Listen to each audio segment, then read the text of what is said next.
Hi, my name is Bill, and today I'm going to be showing you how to replace the black screw for the top of your broiler drawer.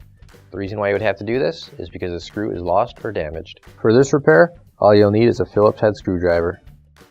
Warning: before doing any repairs, please disconnect your power source. So this is the stove we're going to be using for this repair. It's a Whirlpool. Keep in mind, yours at home might be a little bit different than what we've got here, but the same techniques should still apply. So the screw we're going to be replacing is the top screw for the broiler drawer. And as you can see here, the screw is missing, which makes the drawer loose.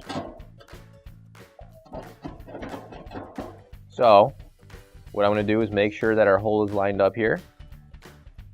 And now that it's lined up, you can grab your new OEM replacement screw. If you don't have one already, you can find one on our online store. So keep in mind, this is a black screw here for our appliance that we're using right now. And we're using the black screw on a white appliance. Has no effect whatsoever. It's just the color choice. So if you do happen to have an appliance that is all black, you would be probably using this screw rather than using it on a white appliance. Doesn't really matter too much though. It works just the same. So our drawer is now tight.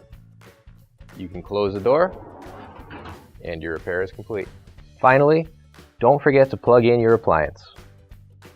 If you need to replace any parts for your appliances, you can find an OEM replacement part on our website, PCApplianceRepair.com. Thanks for watching, and please don't forget to like, comment, and share our video. Also, don't forget to subscribe to our channel.